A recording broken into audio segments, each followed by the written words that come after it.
Hello friends, मैं शिवनी जैन आपका स्वागत करता हूं आपके अपने यूट्यूब चैनल पर। दोस्तों, आज की वीडियो में यहाँ पर मैं आपको बताने वाला हूं कॉन्टैक्ट लेबर रजिस्ट्रेशन करना, कि अगर आप जो है कोई भी गवर्नमेंट वर्क करने जाते हैं तो आपसे यहाँ पर रजिस्ट्रेशन की रिक्वायरमेंट मांगी जाती है कि आपको जो है कॉन्टैक्ट लेबर लाइसेंस होना जरूरी है। तो आपको उसको किस तरीके से अप्लाई करना है, उसमें कितनी फीस लगने वाली है, माइनर से यहाँ पर फीस एप्लीकेबल है, वो सब चीज प्रोसेस में यहाँ पर आपको बताने वाला हूँ। A to Z सारा प्रोसेस हम यहाँ पर करने वाले हैं। वीडियो को पूरा एंड तक देखिएगा।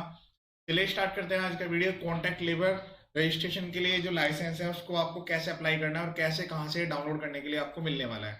सबसे पहले आप जो है गूगल पर टाइप करेंगे EPFO लॉगिन। ये जो वेबसाइट का लिंक है, आप डायरेक्ट भी लॉगिन कर सकते हैं, पर मैं आपको सजेस्ट करूंगा कि ये EPF की ऑफिशियल वेबसाइट है, इसके थ्रू आप जो है एस्टेब्लिशमेंट रजिस्ट्रेशन को प्रोसीड करें। जैसे आप एस्टेब्लिशमेंट रजिस्ट्रेशन को प्रोसीड करते हैं तो ये श्रम सुविधा की ऑफिशियल वेबसाइट है गवर्नमेंट की, यहाँ पर आप रिडायरेक्ट होंगे। ठीक है, ये भी आप नोट कर लीजिए, www.shramsuvida.gov.in ये वेबसाइट है। इस पर आकर आपको सबसे पहले यहाँ पर जो है साइन अप पर क्लिक करना है, अपनी आईडी को क्रिएट करना है। अब आईडी कैसे क्रिएट करनी है, जो भी पर्सन ये रजिस्ट्रेशन लेना चाहता है उसमें जो भी ऑथराइज पर्सन है उनका नेम, या अगर फर्म का नेम डालना है तो वो भी यहाँ पर आ सकता है। उसके बाद यहाँ पर ईमेल आईडी एंटर करनी है, मोबाइल नंबर एंटर करना है, वेरिफिकेशन कोड पर क्लिक करके साइन अप पर क्लिक कर देना है। आपकी जो ईमेल आईडी है उस पर आपके पास लिंक जाएगा, वहां पर क्लिक करके पासवर्ड सेट कर लीजिएगा। मेरे पास ऑलरेडी यहाँ पर पासवर्ड है, मैं इसके थ्रू यहाँ पर लॉगिन कर लेता हूँ। ये बिल्कुल सिंपल सा है, इजी सा प्रोसेस है। जो आपने यूजर आईडी टाइम पर क्रिएट की होगी, जैसे मैंने बताया लिंक पर जाकर यूजर आईडी क्रिएट करनी है तो पासवर्ड सेट करना होता है। एक बार आपने सेट कर लिया, उसके बाद आपका ये जो है वैलिड रहेगा लाइफ टाइम, और इसी के थ्रू हम यहाँ पर रजिस्ट्रेशन अप्लाई करेंगे और यहीं से हमें सर्टिफिकेट जो है डाउनलोड करने के लिए मिलेंगे। इससे पहले मैंने वीडियो में बताया था ESI और PF का रजिस्ट्रेशन करना, वो भी आप फ्री ऑफ कॉस्ट इसी वाले पोर्टल के थ्रू कर सकते हैं। इसमें कोई भी फीस आपको पे नहीं करनी होती है। पूरा प्रोसेस मैंने यहाँ पर अपलोड किया हुआ है ESI PF से रजिस्ट्रेशन के रिगार्डिंग। आप मेरे यूट्यूब चैनल पर जाकर प्लेलिस्ट में भी सर्च कर सकते हैं। ठीक है, पहले मैं यहाँ पर लॉगिन कर लेता हूँ। लॉगिन करने के बाद आपके सामने जो पेज है वो कुछ इस टाइप से आएगा। ठीक है, अब हमें यहाँ पर जो है काफी सारे ऑप्शंस देखने के लिए मिलेंगे। तो अभी इससे पहले वीडियो में मैंने रजिस्ट्रेशन करना बताया था कि जहाँ पर आप जो है ESI PF का रजिस्ट्रेशन लेना चाहते हैं तो यहाँ पर आप उसको ले सकते हैं। एक चीज मैं आपको और भी कंफर्म कर देता हूँ, जब भी आप ESI PF के रजिस्ट्रेशन के लिए अप्लाई करते हैं तो आपको जो है साथ में लिन नंबर भी मिल जाता है। उसको सेपरेटली अप्लाई करने की आपको रिक्वायरमेंट नहीं रहती है। ठीक है, क्योंकि फर्दर बार बार डिटेल्स लेने की रिक्वायरमेंट नहीं है। अब हम बात करेंगे कि हमें जो है कॉन्टैक्ट लेबर रजिस्ट्रेशन का लाइसेंस यहाँ पर अप्लाई करना है। तो यहाँ पर लाइसेंस पर आप क्लिक करेंगे, CLRA और ISMW। ठीक है, तो ये इस टाइप का आपके पास मैसेज आएगा। उसके बाद हम यहाँ पर अप्लाई फॉर न्यू रजिस्ट्रेशन पर क्लिक करेंगे। अप्लाई फॉर न्यू रजिस्ट्रेशन पर क्लिक करने के बाद आपसे जो है पूछा जाएगा कि आप किस एक्ट में रजिस्ट्रेशन करना चाहते हैं। तो देखिए, कॉन्ट्रैक्ट लेबर रजिस्ट्रेशन के लिए वैसे तो आज की डेट में जो है कम लेबर के केस में भी यहाँ पर आप गवर्नमेंट कॉन्ट्रैक्ट लेने जाते हैं, किसी भी बिड के लिए अप्लाई करते हैं। ठीक है, तो उसके लिए किसी भी कॉन्ट्रैक्ट वर्क के लिए आपसे रजिस्ट्रेशन मांगा जाता है। लेकिन इसमें रूल ये है कि 20 लेबर का रूल है कि 20 लेबर से ऊपर होने के बाद ही आपको रजिस्ट्रेशन लेना होता है। तो अब अगर आपकी जो लेबर है सेम स्टेट से बिलोंग करती है, मतलब जहां पर आप ये रजिस्ट्रेशन लेने जा रहे हैं उसी सेम स्टेट से आपके लेबर हैं, तब तो आपको कोई दिक्कत नहीं है, क्योंकि जो लाइसेंस है सेंटर का लाइसेंस है वैसे तो। पर लेकिन अगर आप अपने वर्क को कराने के लिए, कॉन्ट्रैक्ट वर्क को कराने के लिए दूसरे स्टेट से भी जो वर्कमैन है या फिर लेबर्स हैं, अगर आप उनको यहाँ पर बुलाकर अपने स्टेट में काम कराते हैं या किसी अदर स्टेट में ले जाकर काम कराते हैं, तो आपको इस वाले एक्ट में भी रजिस्ट्रेशन लेना होता है। दोनों में यहाँ पर जो प्रोसेस है वो सेम सेम सही रहता है। अभी यहाँ पर फिलहाल मैं कॉन्टैक्ट लेबर का आपको बता देता हूँ। इसके लिए यहाँ पर मैंने यूजर मैनुअल भी डाउनलोड किया हुआ है, मैं दोनों के लिए आपको वहां से भी दिखा दूंगा कि इसमें थोड़ा सा माइनर से क्या डिफरेंस रहता है। ठीक है, अभी यहाँ पर ये सेलेक्ट करने के बाद उसके बाद आपको जो है यहाँ पर सबमिट पर क्लिक कर देना है। जैसे आप सबमिट पर क्लिक करेंगे तो आपके सामने डिटेल्स आ जाएगी कुछ। ठीक है, तो पहला पॉइंट आता है कि आपने डायरेक्ट यहाँ पर गवर्नमेंट से कॉन्ट्रैक्ट लिया हुआ है और वहां पर आपको रजिस्ट्रेशन की रिक्वायरमेंट आ रही है। दूसरा है कि आप सब कॉन्ट्रैक्टर है। दोनों में क्या फर्क है कि अगर आपने डायरेक्ट गवर्नमेंट से कॉन्ट्रैक्ट लिया हुआ है तो आपको ये लिन नंबर कॉन्ट्रैक्टर ये देने की रिक्वायरमेंट नहीं है, इसलिए यहाँ पर इसको ऑप्शनल भी बनाया गया है। ठीक है, आप खुद से ही प्रिंसिपल एम्प्लॉयर है। Principal employer in the sense कि आपने जो है गवर्नमेंट से डायरेक्ट जो है ये कॉन्ट्रैक्ट लिया हुआ है, डायरेक्ट बिड के थ्रू आपको कॉन्ट्रैक्ट मिला है। तो उस केस में जो है आप यहाँ पर इस रजिस्ट्रेशन को अपने ही खुद के डायरेक्ट जो भी आपकी एस्टेब्लिशमेंट है, एस्टेब्लिशमेंट मीन्स जो भी आपकी फर्म है, कंपनी है, पार्टनरशिप फर्म है, कोई भी एंटिटी हो सकती है, उस पर डायरेक्ट यहाँ पर लेने जा रहे हैं। ठीक है, एक तो ये ऑप्शन हो गया। दूसरा ऑप्शन यहाँ पर आता है कि आपको जो वर्क मिला हुआ है वो सब कॉन्ट्रैक्टिंग का वर्क है, मतलब कोई मेन कॉन्ट्रैक्टर है जो कि प्रिंसिपल एम्प्लॉयर है, उन्होंने गवर्नमेंट से वर्क ले लिया, अब आप उनके लिए सब कॉन्ट्रैक्ट कर रहे हैं। तो फिर आपको ये उनसे डिटेल्स लेनी होंगी कि जो वो प्रिंसिपल जो भी कॉन्ट्रैक्टर हैं उनकी क्या डिटेल्स हैं, ठीक है। तो वो डिटेल्स की यहाँ पर रिक्वायरमेंट आएगी प्रिंसिपल एम्प्लॉयर की भी नेक्स्ट पेज पे। यहाँ पर आ रहा है कि लेन ऑफ कॉन्ट्रैक्टर, तो जिस एस्टेब्लिशमेंट के लिए आप ये अप्लाई करना चाहते हैं तो उसके लिए यहाँ पर जो है आपको लेन नंबर सर्च करने का भी ऑप्शन दिया गया है। वैसे अगर किसी के पास ESIPF रजिस्ट्रेशन है तो उसका यहाँ पर ऑटोमेटिकली जनरेट हो जाता है, वो अपनी ईमेल आईडी पर चेक करेंगे तो उनको ये यहाँ पर मिल जाएगा, ठीक है। उसके बाद यहाँ पर जो है फुल नेम ऑफ कॉन्ट्रैक्टर, वो आपकी कंपनी, कोऑपरेटिव, सोसाइटी, फर्म या जो कुछ भी है वो यहाँ पर आपको एंटर करना है। उसके बाद full name and designation of the representative, जो भी ऑथराइज्ड पर्सन है उनकी details. Office details of contractor, यहाँ पर आपको अपने ऑफिस की डिटेल्स एंटर करनी है।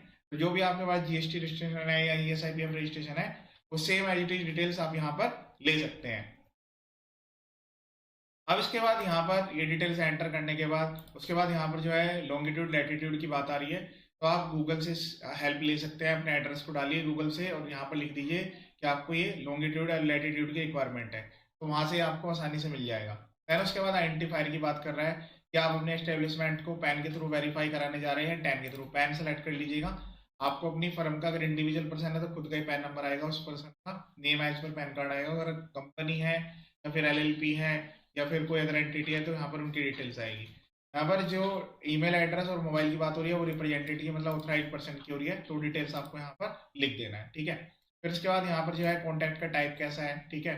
तो जो कॉन्टैक्ट का टाइप है वो आपको यहाँ पर सेलेक्ट कर देना है कि आप जो है फर्दर क्या कॉन्टैक्ट यहाँ पर देना चाहते हैं। तो ईमेल भी दे सकते हैं आप, ठीक है, या अगर आप जो है मोबाइल नंबर देना चाहते हैं तो मोबाइल नंबर दे दीजिए, उससे कोई फर्क नहीं पड़ता है।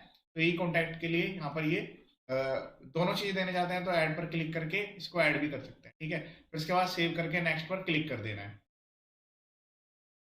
तो यहाँ पर अब ये वाला पॉइंट आ गया है कि जो प्रिंसिपल एम्प्लॉयर है उनका लिन नंबर की रिक्वायरमेंट है, registration certificate of the establishment, name of establishment, जो भी डेजिग्नेशन है प्रिंसिपल एम्प्लॉयर की, डेट ऑफ रजिस्ट्रेशन, यहाँ पर उनका एड्रेस प्रॉपरली, जियो कोड, ईमेल आईडी और मोबाइल नंबर, ठीक है।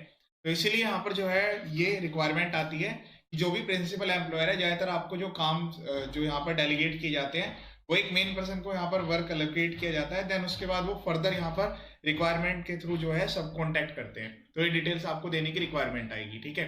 फिर इसके बाद कॉन्टैक्ट वर्क डिटेल, तो यहाँ पर ये कॉन्ट्रैक्ट वर्क जो है, जो भी आपका यहाँ पर आपको अलॉटमेंट होता है जब वर्क, तो जो आपका PA होगा उससे भी आपको मिल जाएगी ये डिटेल्स कि आपको जो अलॉटमेंट हुआ है या फिर जो भी आपके कॉन्ट्रैक्ट अवार्ड की कॉपी होगी वहां से भी आप ये डिटेल्स ले सकते हैं, ठीक है। फिर उसके बाद जो है यहाँ पर बात आएगी कि जो आपका एक कॉन्ट्रेक्चुअल वर्क है ये कब से स्टार्ट होने जा रहा है, तो ये डिटेल्स आपको यहाँ पर एंटर करनी है।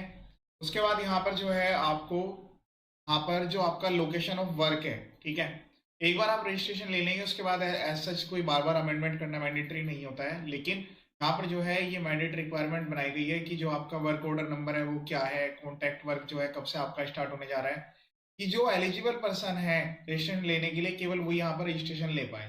तो ये डिटेल्स आपको यहाँ पर एंटर करनी है। ये कोऑर्डिनेट्स के लिए आप जो है गूगल की हेल्प ले सकते हैं। उसके बाद यहाँ पर जो है एक्टिविटी NIC कोड, तो यहाँ पर सर्च पर आप क्लिक करेंगे, यहाँ से सर्च का ऑप्शन आ जाएगा, ठीक है। जैसे अगर मैं यहाँ पर सर्च करता हूँ तो यहाँ पर काफी सारे ऑप्शंस दिए गए हैं ऑलरेडी, तो आप इस तरीके से सब कैटेगरी में यहाँ पर सर्च कर पाएंगे, ठीक है। जैसे कि कोई अगर आप एडमिनिस्ट्रेशन वर्क कर रहे हैं, बिजनेस सपोर्ट सर्विस प्रोवाइड कर रहे हैं, तो आप इस तरीके से उसको सेलेक्ट करेंगे, सेलेक्ट कोड पर क्लिक करेंगे तो डिटेल्स यहाँ पर ऑटोमेटिकली आ जाएगी, ठीक है। फिर इसके बाद बात करता है कि maximum number of contact labour, कि आपके जो है क्योंकि रजिस्ट्रेशन के लिए रिक्वायरमेंट है, तो देखिए अगर मैं यहाँ पर जैसे 25 कर देता हूँ तो उसके अकॉर्डिंग यहाँ पर जो है ये सिक्योरिटी फीस ऑटोमेटिकली आएगी, और ये इसकी मैंडेटरी रिक्वायरमेंट है। वैसे तो लाइसेंस की कोई गवर्नमेंट फीस नहीं है, लेकिन ये सिक्योरिटी फीस आपको जमा करनी होगी, ठीक है। जब ये सरेंडर करते हैं लाइसेंस, उसके बाद इस सिक्योरिटी फीस में से जो भी अगर कोई लायबिलिटी आपकी आती है तो वो डिडक्ट होती है, इसलिए यहाँ पर ये सिक्योरिटी फीस बनाई गई है, ठीक है। उसके बाद certificate by the principal employer in form 3, या अगर आपके पास सर्टिफिकेट है तो आपको अटैच करना है, अदरवाइज ये कोई मैंडेटरी रिक्वायरमेंट नहीं, फिर आप यहाँ पर नो लिख के प्रोसीड करेंगे, ठीक है। और ये नंबर ऑफ एम्प्लॉयज के अकॉर्डिंग होता है, ये जो फीस आती है ऑटोमेटिकली यहाँ पर जो है क्रिएट होती है। उसके बाद यहाँ पर सेव करने के बाद यहाँ पर नेक्स्ट पर क्लिक कर देना है। नेक्स्ट पर जब आप क्लिक करेंगे तो यहाँ पर आपसे पूछेगा नेम ऑफ डॉक्यूमेंट, ठीक है।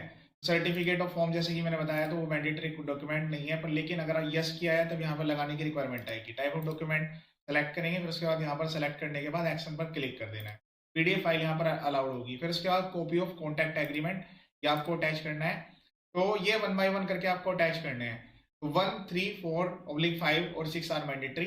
ईच फाइल 3 MB से ज़्यादा की नहीं होगी, और अगर 3 MB से ज़्यादा की है तो आप वेबसाइट की हेल्प लेके ऑनलाइन गूगल पे डालकर कि पीडीएफ को आपको कंप्रेस करना है, उसके थ्रू आप कंप्रेस कर सकते हैं। ठीक है, तो ये डॉक्यूमेंट्स आपको 1 बाय 1 करके अरेंज करने हैं। यहाँ पर सेव पर क्लिक कर देना है। उसके बाद पूरी एप्लीकेशन को एक बार वेरीफाई कर लेना है। उसके बाद यहाँ पर जो है सबमिट का बटन एनेबल होगा, सबमिट पर आप क्लिक करके सबमिट कर देंगे। सबमिट पर क्लिक करने के बाद आपको इस टाइप की डिटेल्स आ जाएगी। यहाँ पर जो है एक्शन पे, यहाँ पर जो है आपको एक्शन लेना है। एक तो पेमेंट, जैसे ही मैंने बताया है कि आपको पेमेंट करनी होगी, और दूसरा इसको आपको साइन भी करना होगा। तो ये एक्शन यहाँ पर दिए हुए हैं। तो अब आपको क्या है, पहली बात तो इसको डिजिटली साइन करना होगा। ये फॉर्म की डिटेल्स यहाँ पर दी हुई है। ऑलरेडी मैंने यहाँ पर जो है यूजर में से डाउनलोड किया है, जो इसकी यूजर मैनुअल है, वहां से डिटेल्स मैं आपको शो करा रहा हूँ। तो ये आपको यहाँ पर ऑप्शन मिलेगा, यहाँ पर डिजिटली साइन या फिर ई साइन का। डिजिटल सिग्नेचर के थ्रू करना चाहते हैं तो कर सकते हैं, अदरवाइज ई साइन बेटर है। यहाँ पर आप ई साइन पर क्लिक करें। उसके बाद यहाँ पर जो अपना आधार की डिटेल है, कॉन्फिडेंशियल डाटा, वो यहाँ पर आपको एंटर करना है, आधार नंबर। उसके बाद ओटीपी पर क्लिक करके यहाँ पर ओटीपी आएगा। ओटीपी से उसको वेरीफाई कराने के बाद ये एप्लीकेशन आपकी सबमिट हो जाएगी। अब जब आपकी एप्लीकेशन सबमिट हो जाएगी, उसके बाद यहाँ पर सबमिट आएगा, पेंडिंग फॉर पेमेंट। अब उसके बाद ये कार्ड वाला बटन यहाँ पर एनेबल होगा, इस पर क्लिक करना है और पेमेंट पर क्लिक करके पेमेंट गेटवे के थ्रू पेमेंट कर देनी है। ये यूजर मैनुअल में से मैं आपको सारी चीजें दिखा रहा हूँ। यहाँ पर कंफर्म पर क्लिक करना है। पेमेंट कंफर्म होने के बाद इस टाइप की आपकी एप्लीकेशन यहाँ पर होगी, इसको आप डाउनलोड कर लीजिएगा अपने पास। देन उसके बाद यहाँ पर जब आप चेक करेंगे तो ये पूरी एप्लीकेशन यहाँ पर आएगी। इसको प्रिंट भी करके आप सबमिट कर सकते हैं। तो यहाँ पर ही आपके पास आ जाएगा कि आपकी जो एप्लीकेशन है वो इस टाइप से यहाँ पर सबमिट हो चुकी है। सारी डिटेल्स यहाँ पर आपको मिलेगी। देखिए 1 बाय 1 करके सारी डिटेल्स यहाँ पर दी गई है। और यहाँ पर जब आपका अप्रूव हो जाएगा तो अप्रूव होने के बाद पीडीएफ डाउनलोड करने का ऑप्शन यहाँ पर आपको मिल जाएगा। ठीक है, डाउनलोड सर्टिफिकेट में पीडीएफ पर क्लिक करेंगे, सेव पर क्लिक करेंगे, तो ऐसा सर्टिफिकेट आपको डाउनलोड करने के लिए आ जाएगा। यह आपका सर्टिफिकेट होगा, इस पर आपकी सारी डिटेल्स मेंशन होगी। ठीक है, और ये डिजिटली साइन सर्टिफिकेट होता है, उस प्रिंट निकाल के और आपको यहाँ पर भी सबमिट करना है। आप इसको सबमिट वहाँ पर कर सकते हैं। तो ये कंप्लीट प्रोसेस मैंने आपको बता दिया है, इस तरीके से आपको प्रोसीड करना है। इसके अलावा जो अदर वीडियो है मेरे यूट्यूब चैनल पर, वो आप एक बार देख सकते हैं। और जो इसके अलावा दूसरा रजिस्ट्रेशन था, उस एक्ट में भी सेम इसी तरीके से रजिस्ट्रेशन कर सकते हैं। ठीक है, तो ये कॉन्ट्रैक्ट लेबर लाइसेंस का मैंने पूरा वीडियो आपको बता दिया है। इस वीडियो को शेयर करें। चैनल का पर्पज फुल्ली एजुकेशनल है। ये वीडियो देखने के लिए थैंक यू।